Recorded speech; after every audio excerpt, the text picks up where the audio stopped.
स्वामी भक्तांनो, स्वागत आहे तुमचे मराठमोळ्या स्वामी समर्थ भक्ती या यूट्यूब चॅनलवर। आज आपण स्वामी वृक्ष अर्थात औदुंबर वृक्ष की ज्याला कल्प वृक्ष वरदान प्राप्त आहे त्याबद्दल माहिती घेणार आहोत। आपण स्वामींच्या मठात गेल्यावर सर्वप्रथम औदुंबराला प्रदक्षिणा घालतो व नंतर स्वामींचे दर्शन घेतो। तर त्याला प्रदक्षिणा घातल्याने काय पुण्य मिळते जाणून घेऊया पौराणिक महत्त्व। औदुंबराची ही गोष्ट कायम लक्षात ठेव। पुराण काळात हिरण्यकशिपू नावाचा एक दैत्य होता।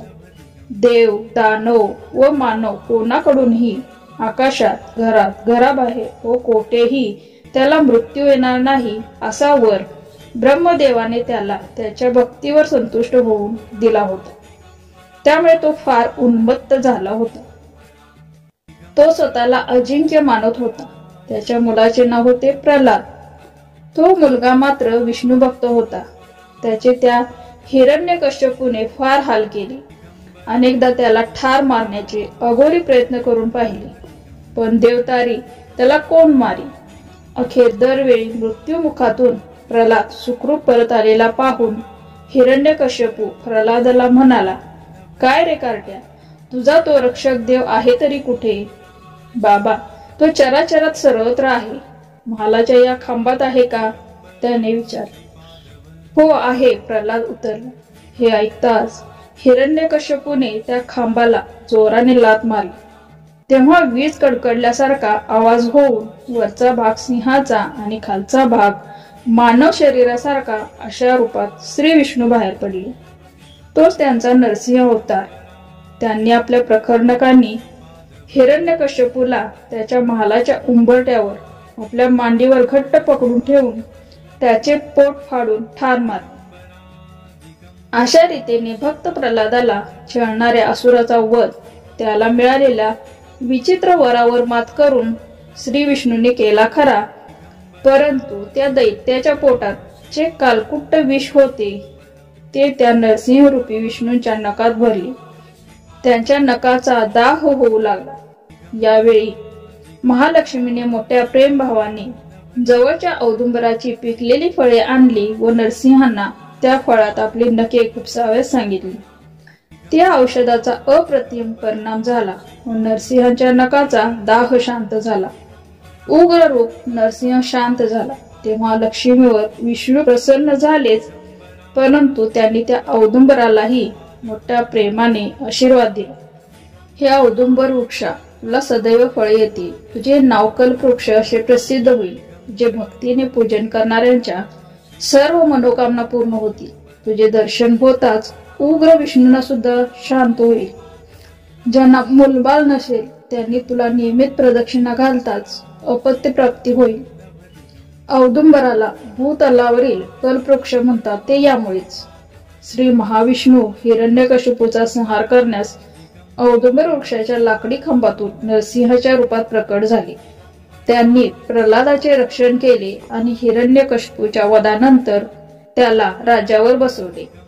काही कालांतराने दुभंगलेल्या त्या खांबाला पालवी फुटली आणि पुढे त्याचेच औदुंबराच्या वृक्षात रूपांतर झाले। प्रल्हाद विस्मित होऊन त्या औदुंबराच्या वृक्षाची पूजा करू लागला।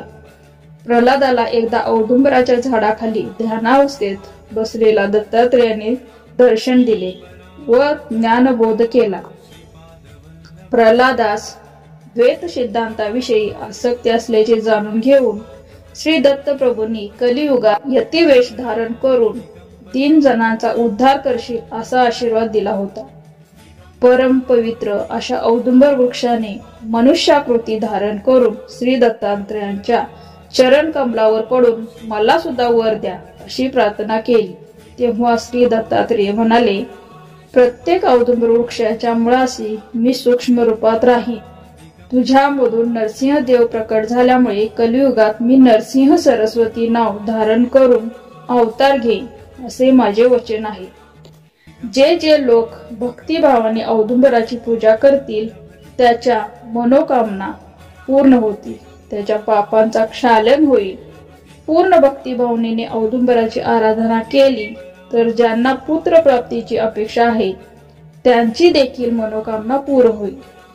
असा या औदुंबराचा महिमा आहे. ज्यांना प्रभू संपत्ती आदीची अपेक्षा आहे ती देखील पूर्ण होऊ शकते असा हा कल्पवृक्ष आहे. औदुंबराच्या छायेत बसून जपानुष्ठ केले तर आध्यात्मिक ज्ञानाची प्राप्ती होऊन जपाचे अनंत पटीने फळ मिळते. औदुंबराखाली औदुंबराच्या छायेत पाणी ठेवून त्या पाण्याने स्नान करावे म्हणजे भागीरथी नदीत स्नान केल्याचे पुण्य मिळते. या कलियुगामध्ये हा कल्पवृक्ष समजून औदुंबराची सेवा केली तर ज्या ज्या मनोकामनेने आपण सेवा करू ती मनोकामना पूर्ण होईल असा हा कल्पवृक्ष आहे.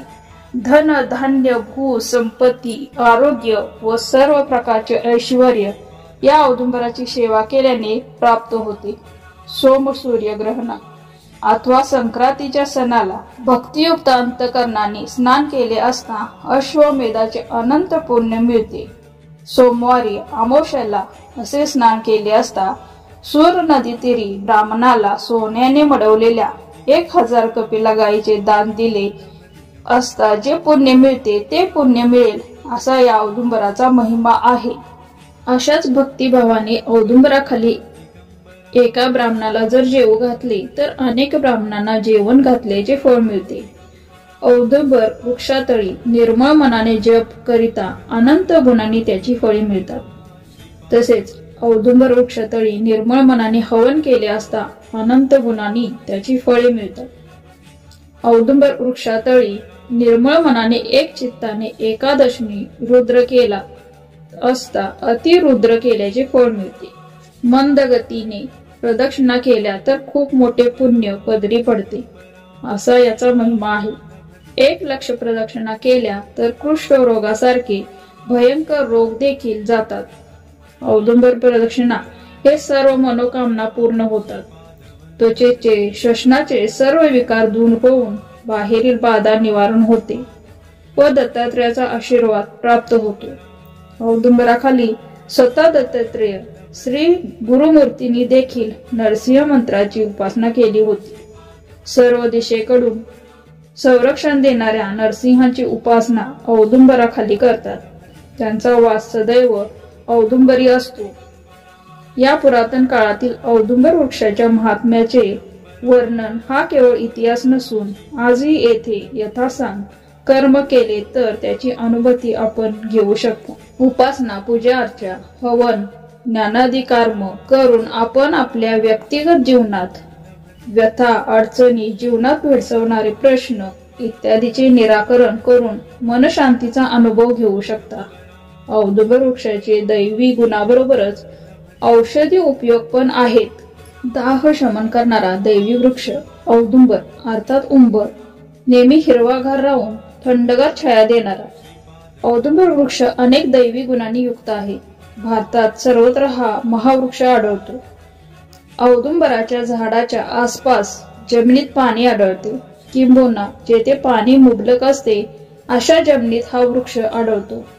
या वृक्षाचे काही अद्भुत उपयोग आपण पाहूया. उंबराच्या सालीचा काढा करून तो थंड करावा. त्यात खडीसाखर वेलची टाकून गुलाबी रंगाचे सरबत करावे. कॅन्सर झाल्यावर जी केमोथेरपी देतात त्यात शरीराची भयानक आग होते. त्यात हे सरबत उत्तम आहे. दिवसातून 3दा घ्यावे. अतिसार होऊन त्यातून रक्त पडत असेल तर सालीचा काढा घ्यावा. जखम झाल्यावर ती धुण्यासाठी डेटॉल सेलॉन च्या ऐवजी सालीच्या काड्याने धुतली तर जखम वेगाने भरून येते. तोंड आले असता सालीचा काढा थोडा घट्ट करून तो तोंडाला आतून लावा तर वेगाने त्रास कमी होतो. गर्भाशयाची सूज कमी करण्यासाठी रक्तप्रदर श्वेतपदर मासिक पाळीच्या अति प्रमाणात रक्तस्राव होत असेल तर सालीचा काढा पोटात घ्यायला देतात. गर्भाचे पोषण व्हावे म्हणून काढा देतात. सातत्याने गर्भपात होत असेल तर गर्भधारणेनंतर सालीचे सरबत करून प्यावे. लहान मुलांना दात येत असताना जुलाब होतात त्यावेळी उंबराचा चीक बत्ताशासोबत देतात. उचकी थांबत नसेल तर उंबराच्या फळाचा रस प्यावा. काविळीत उंबराचे पिकलेले अर्धे पान विड्यातून देतात. तापात अंगाची आग होत असेल तर पिकलेले उंबराचे फळ खायला द्यावे. तर हे होते औदुंबर कल्पवृक्षाचे महत्त्व. आपल्याला हा व्हिडिओ आवडला असल्यास शेअर करा आणि चॅनलला सबस्क्राईब करा. धन्यवाद. श्री स्वामी समर्थ.